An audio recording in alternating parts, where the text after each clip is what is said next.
Welcome to my bucket hat tutorial video. I have been making these patchwork bucket hats for a few years now. I designed this pattern about 3 years ago, and ever since then I've made hundreds of bucket hats and have perfected my design to the point where I'm ready to share it with you. I will be selling the PDF of this pattern on my website and on Etsy. I'll link it so that you can grab a pattern for yourself. And today I wanted to just go through the steps and add in a few little tips and tricks that I've learned along the way as we sew ourselves a bucket hat. This is what the final fit of the bucket hat looks like. I love making these hats because I love making different color combinations and I love using up scrap fabric. And this is the perfect project for both of those things. In this video, I will be using both my regular sewing machine. All you need is a straight stitch and a zigzag stitch. So I'll be using this machine for that. And I will also be using my serger. If you do not have a serger, no worries. This project is totally possible without a serger. In fact, for the first year that I was making this bucket hat, for the first year that I had my business, I didn't even own a serger. I did all of my overlock stitching on my regular sewing machine. So it can be done. Let's get started. Here are the materials that I will be using for this project. First up is, of course, my sewing pattern. When you print this out, be sure to check the scale box that it is the proper size. You need to print this in 100% scale or actual size to not mess up the sizing of the bucket hats. Then I have my paper scissors, my tape measure that will measure my head so that I can determine what size bucket hat I actually want to make. I have my fabric cutting utensils. I like to use my rotary cutter for most of it, but then every now and then I'll use my fabric scissors, and for cutting thread while I'm sewing, of course. Next up is the twill tape. This is 1-inch wide twill tape. I use this as the internal headband of the bucket hat. Optional, but I do recommend. It makes the hat a lot comfier and looks very profesh. And then, of course, my fabric selection. I'm using these towel scraps. I think it's going to be about 1/3 of a yard. I'm not entirely certain on the yardage. To decide what size hat you want to make, measure around your head just like this. And my head is about 23 inches. So I make the regular size bucket hat for myself. That is the one I like to wear. So now that I decided on my hat size, I cut out my pattern in the size regular. I need 3 pattern pieces. One is the hat top, the other is the headband, and then the last piece is the brim of the hat. And the brim is double-sided, so it'll be a top side and a bottom side of the brim. The pattern specifies how many of each piece you need to cut out in your fabric. I will also be putting a flower on the bucket hat, an applique flower, so that you can see how I do the applique on the bucket hats. This step is optional, and also I've put other applique items on bucket hats that I've made. So if you are feeling creative, you'll put your applique on at the same step that I'm putting on the flower. And now the fun part, choosing the colors. I am going with these 3 colors today. I like to cut out the pattern pieces using rotary cutter and a cutting mat. And then I like to cut out my applique pieces generally with scissors because they're so little that it is easier to do with scissors. In the pattern description, I drew a diagram to show the flat lay of the hat versus the 3D layout of the hat to help you kind of plan out your color choices and how many of each piece you will need in each color. As I cut out the pieces, I will be laying out the flat lay of the hat so that I can keep track of what I'm doing. This will make sense when I start showing you. Out of all of my colors, I have the most of yellow, so I'm going to start with that as my hat top. I don't really pin my patterns anymore, I just weigh them down. You can totally pin your patterns and cut them out with scissors. I just prefer to do it with weights and rotary cutter. Also, please don't be mad at me for getting close to my fingers. I promise it's not as close as it looks on camera. On camera, it looks like I'm kind of getting close to my fingers, but in real life, I'm very, very careful. So I have my hat top, and then I'm thinking that I want the headband pieces to alternate between the orange and the blue colors. So that means I'm going to cut out 2 orange headband and 2 blue headband. I always try to figure out where to place the pieces on the pattern so that I can get the most out of my fabric, but I do still try to keep the piece going with the grain. It just seems to help the hat lay a little bit nicer if the grain is going side to side / up and down instead of going diagonal. Sometimes I do go diagonal if I'm really cutting it close on some amount of fabric, but for the most part, I keep it going in that direction with the grain. Okay, so I don't think you really need a play-by-play of me cutting out every single pattern piece. So I'm just going to zoom through this part and summarize what I've done. I decided that I wanted the headband colors to alternate between the orange and the blue. So every other orange and blue. And then the brim, I wanted to alternate between the yellow and orange on the top side of the brim. And on the bottom side of the brim, alternate between yellow and blue. So in total, I cut out 2 orange headbands, 2 blue headbands, then 2 orange brim pieces, 2 blue brim pieces, and 4 yellow brim pieces. So I know this is a lot of little pieces, but it is helpful to lay out that flat lay as you go to kind of envision what the hat is going to look like when all the colors are actually attached to each other. If you are not adding an applique design, from here you can skip straight to sewing of the brim. If you are doing an applique piece, I'm going to add a flower to this one.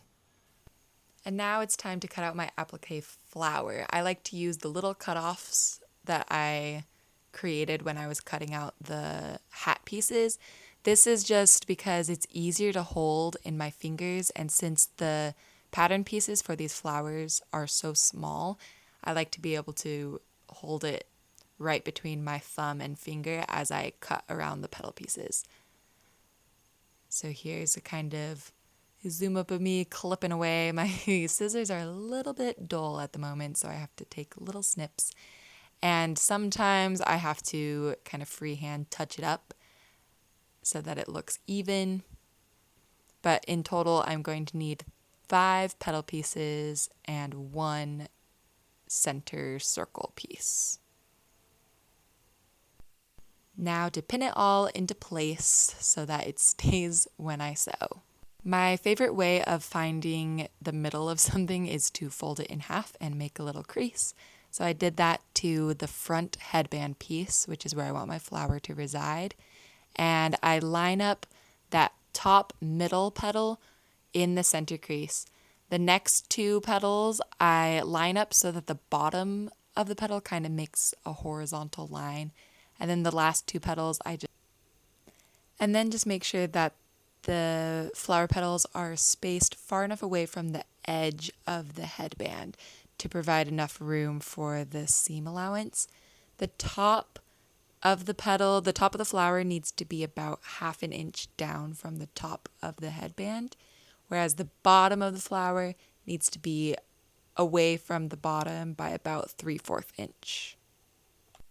Then once I'm satisfied with the layout, I take it over to my sewing machine. I am threading my machine to match the color of the flower petals because I like that look of it. And then I will be doing the applique with a zigzag stitch. I like to set my stitch length to about 2 and stitch width to about 3. So I'll do a little zoom in here. I just like to start with 1 petal I start at the center, start at one petal, and just zigzag stitch on the edge all the way around until I wind up back at the center. I don't usually pause between flower petals, but I am going to take this off the machine to just show you what it should be looking like. Just zigzag down on the edge. It's going to end up kind of looking like a patch was sewn on. And you can vary the stitch length or the size of the zigzag depending on how you want it to look. If you want there to be more stitching, more secure, if you want there to be less. I like to do a stitch length of 2 because that seems to keep it all into place. It doesn't fray. It stays nicely when washed. If you go too long of stitches, then it might start fraying or detaching from the hat. That's what I'm always afraid of. So yeah, I just keep going around the whole flower, going around each petal until it's all secured. I definitely take this part slow, and sometimes I have to pick up the foot to kind of pivot my fabric. And now I have a cute little flower, and I'm just going to add the center circle onto it. I don't really pin this one. It's so small that it just stays, but I do like to switch out the thread to match the flower center as well. So I switch out the thread and just sew exactly how I did the petals, just zigzag stitching around the center of the flower. And we are now finished with the applique step. So back to the table, we're going to sew the brim. For this, we need to flip all of the top brim pieces onto the bottom brim pieces. If you're working with a complicated color scheme, I recommend taking a photo before you do this, just so that you can keep track of everything. And then we are going to sew a straight stitch along the outside curve of each brim pair. Now, I'm not usually a pinner for these bucket hats, but I'm going to try for this video to help you out a little bit. If you are a pinner for this section, I like to just put a pin at each corner and then at the middle to just make sure that the spacing is staying consistent. With this fabric, sometimes the foot kind of pulls at the top layer because the feet on the bottom of the machine are good at moving the fabric along, but sometimes the top gets a little bit stuck. So it is nice to make sure that everything stays lined up properly. I am sewing these with a straight stitch at a seam allowance of about 1/4 inch. Basically, I just use the edge of my foot as the guide and it is about 1/4 inch. And I love lining it up on the edge of the foot because it makes things a lot easier. Oh, and a tip for sewing thick material. If you are starting a piece, like starting a line of stitching, and the foot of your machine is slanted because it is half on the fabric and half not on the fabric, then you will have a really hard time getting started. So sometimes I like to stick a piece of fabric on the back side of the foot to lift it up and make it even. Or in this case, as you can see, the way that I'm sewing the brim together, I leave one section of the brim kind of still on the foot so that when I start the next brim piece, the foot stays flat, if that makes sense. You don't want the foot to be slanted. It will make your life difficult. Once all of the outside curves are sewn, we are going to attach the brim pieces to each other on their side seams. So I open up the two of the brim pairs and I'm going to flip them together, right sides together. In this case, since I did sew all of my brims in order, I'm just going to keep them attached and just flip it onto its neighbor. And then I finger press open the seams, because if you don't finger press open the seams, you might have to sew through 8 layers of towels when you approach them. So if you open up the seams, it just reduces the amount of bulk that you have to sew through when you get to it. I clipped this part in place. I actually don't have any sewing clips, but I do have these office clips, so that is what I use for sewing. And then I'm going to sew down the sides at a 1/4 inch seam allowance, straight stitch. Also, I only press open that very edge of the seams. You don't need to press open the entire seam because when we turn this inside out, it won't matter. But just for that sewing part, so just the part that you're going to cross over, you might want to press open. And then I do take that part slow because I'm still going through about 4 layers of towel. Sometimes I have to kind of use the hand crank on the side. Don't push the fabric through, you will break a needle. So just go slow. If you need to widen or lengthen your stitch a little bit, that also helps going over thick material. Now to double check that I am attaching the brims in the correct color order, I wanted to alternate between yellow, orange on the top of the brim and blue, yellow on the bottom of the brim. So it's looking good. So I'm again going to flip it over right sides together and just do the same for each of these side seams. And now I'm showing you the super speedy sped up version because it is just repeating the same steps until you get to the very end, and you'll need to close up the circle by taking those final end pieces and matching them up and again sewing down the side seam just as we've been doing. And then I like to trim down this area where all of the seams collide because it gets super thick. Just be careful that you do not cut through your stitching. That would be very tragic. So I just trim off that bulky section of the seam and I get close to the stitching but not cutting through it. It just helps when we fold the brim right side out. And when I flip the brim right side out, it will look like a wonky circle that doesn't quite lay flat.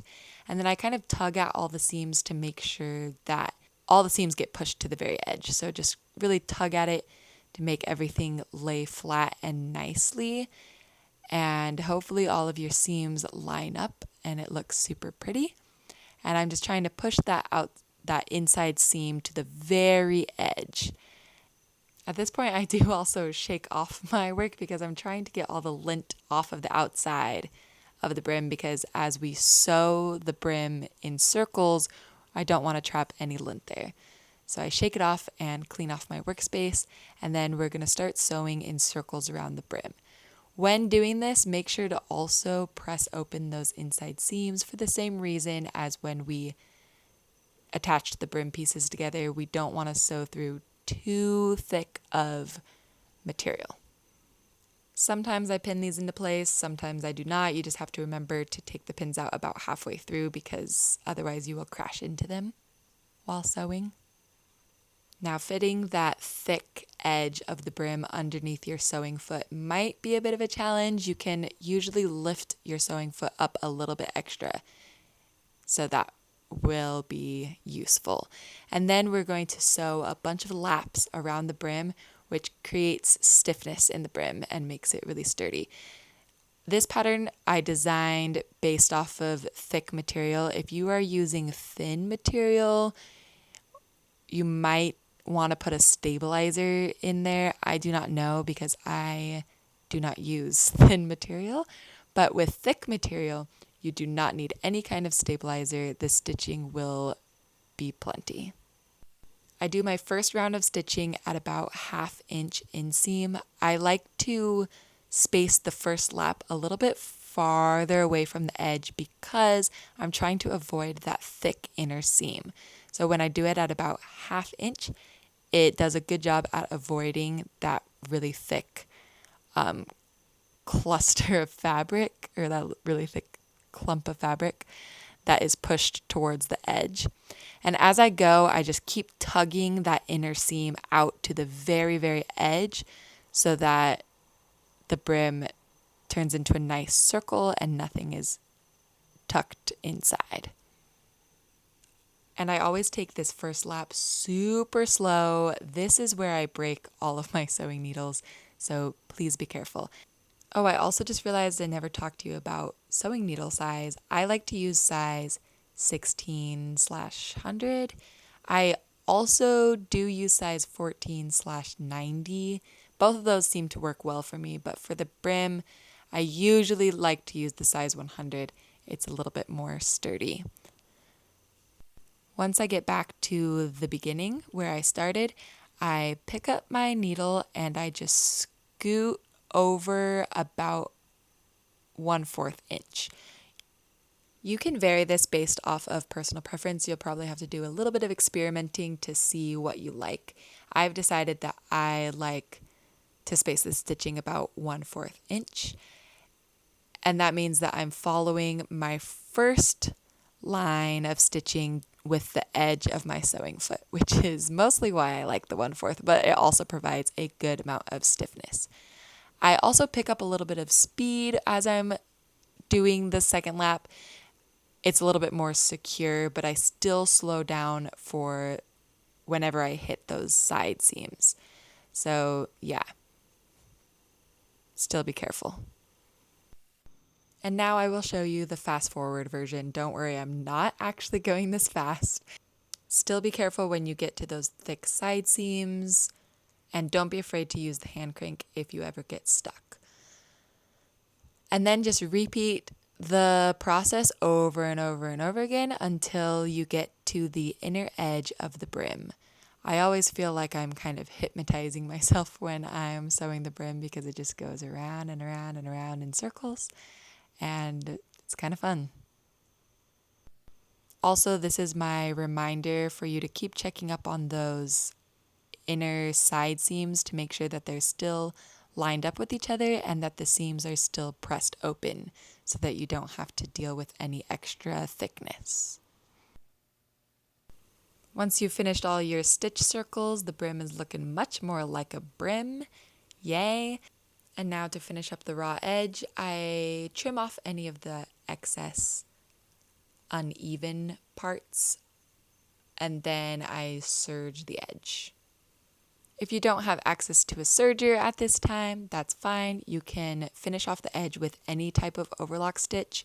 All basic sewing machines have a variety of overlock stitches to choose from. You can even just do a zigzag stitch with one stitch landing on one side of the zigzag landing on the fabric and the other side landing just off of the fabric, and that will close up your raw edge nicely. I would say the brim is the most time-consuming part of this hat, and now we're finished. Yay! So we're going to move on to the headband. Remember to keep in mind what order you want these colors to appear on the final product. And then you're going to match the right sides together. So I'm taking my flower piece and flipping it onto my orange piece, and then I'm going to overlock that side seam. So again, I'm using my serger, but again, you can use any overlock stitch. I am wanting my headband to alternate orange and blue, so on the other side of my flower, I'm going to place another orange piece. Remember to do right sides together, and then repeat the process for the entirety of the headband until you can match up the two ends together and close the circle. Once all the pieces are attached, you can tell what is supposed to be the top and the bottom of the headband, and I'm going to overlock the bottom edge. I don't need to overlock the top edge of the headband because that is going to get connected to the top hat. It's looking so good, but I'm actually going to keep it wrong side out for now in order to attach it to the hat top. Before I start sewing the hat top on, I like to find a couple of midpoints to reference as I'm sewing so that I can make sure I'm not going to end up with any extra gathered fabric at the end.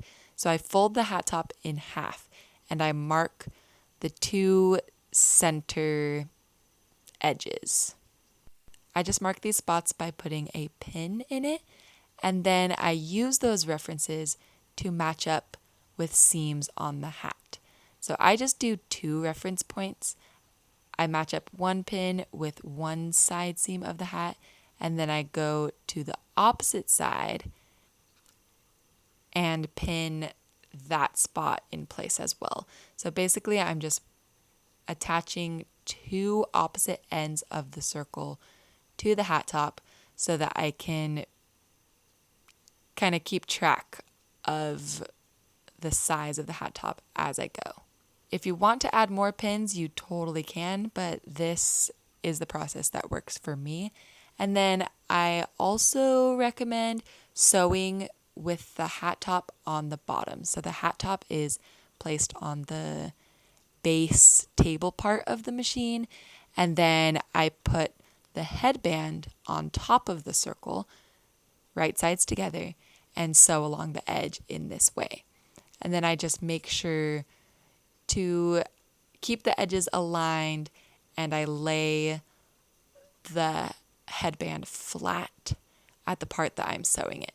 This shape is kind of difficult to work with because it is a 3D shape and circles are always just kind of difficult to sew. So I just go slowly and maneuver it in place as I get to each section.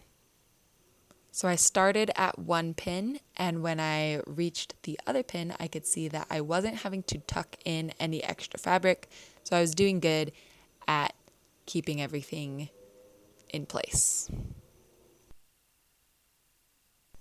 Once I've sewn around the whole circle, my hat top is ready. So I just make sure that I didn't miss any parts, and then I flip it right side out. I go around and tug at the seams here as well to really push that seam to the edge to give it a nice shape. Because when you first take it off the machine, it's going to look a little bit frumpy, but once you tug at it, it'll look more like a hat top. Okay, so now I have the hat top and the brim, and now we are going to put them together. This would be a good time to kind of do a preliminary try on and make sure that you are going to attach the brim in a way that you like.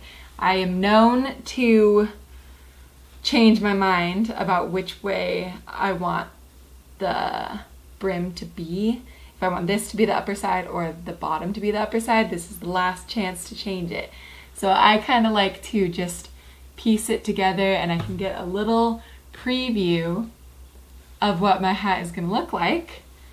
I like that. The other option would be to have this side right side out, and I would make it yellow in the front.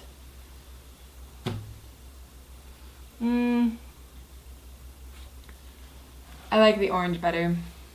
So I'm sticking with my original plan, and I'm going to attach them like this.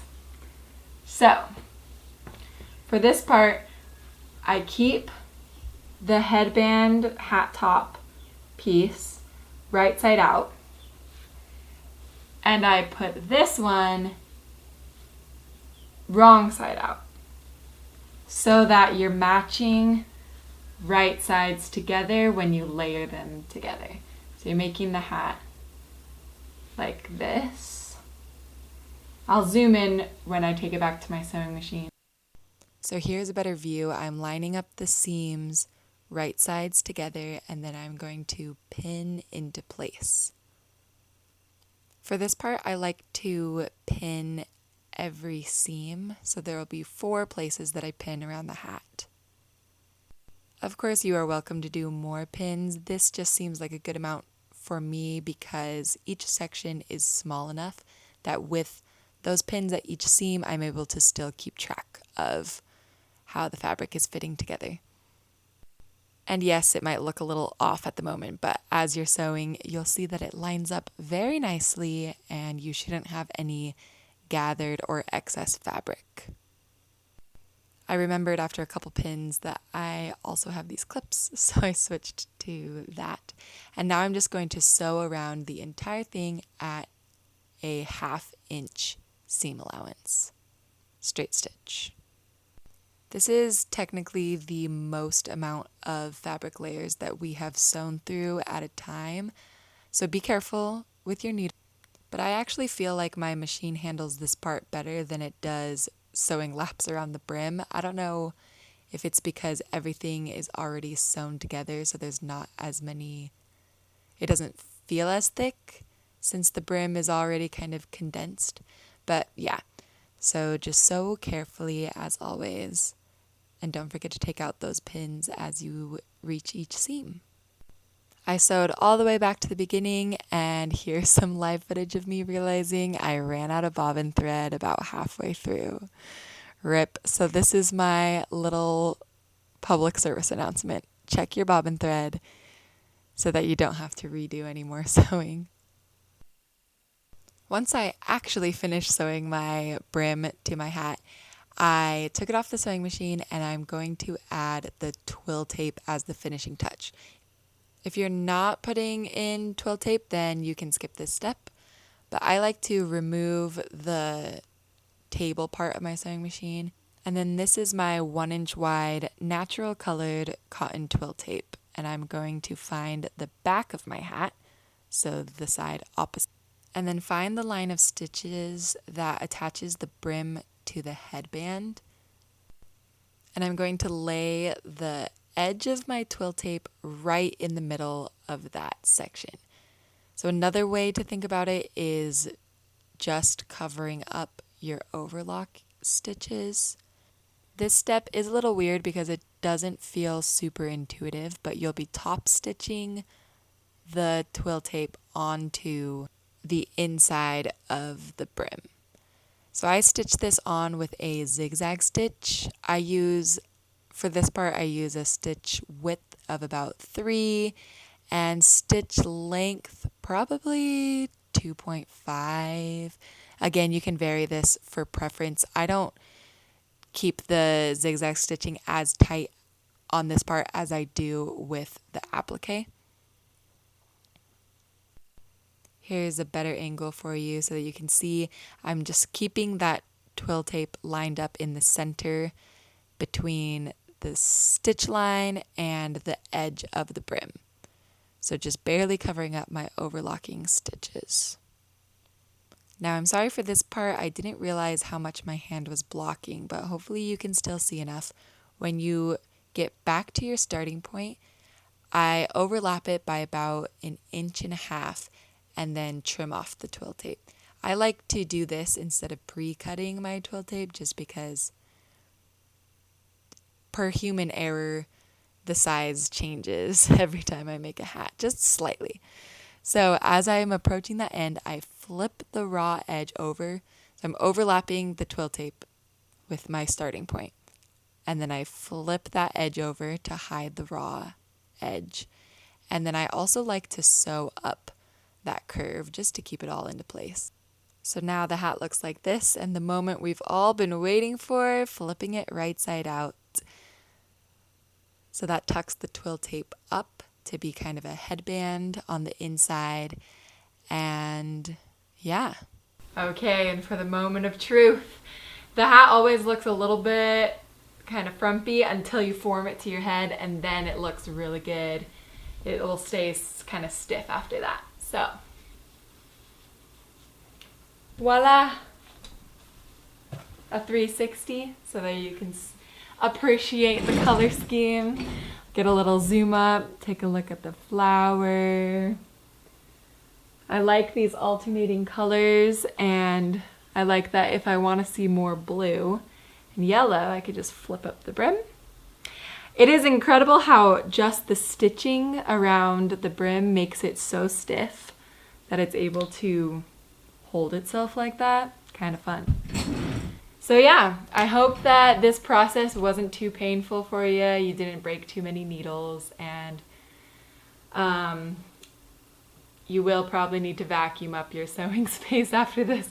I always have towel crumbs everywhere. And when I go out in public, even if I've changed my clothes, I somehow am always covered in, well, I call them towel crumbs because that's what they look like, but towel shedding? Anyway, so yeah, let me know in the comments how this went for you, if you like the way your bucket hat turned out, and how many needles you broke. but I would love to hear from you. And I also love seeing the finished product.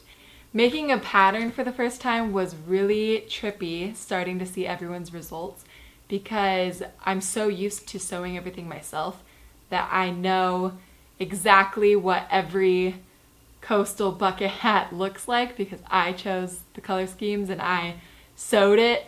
So it's like I had very intimate knowledge of each and every Coastal Bucket Hat that existed out there. And then my testers for this pattern started sending me back their photos of their finished product. And I was like, how am I seeing one of my bucket hats that I didn't make? It was a really weird feeling for me, but it's also really cool. So good luck with your scraps piles and good luck with your sewing. Enjoy!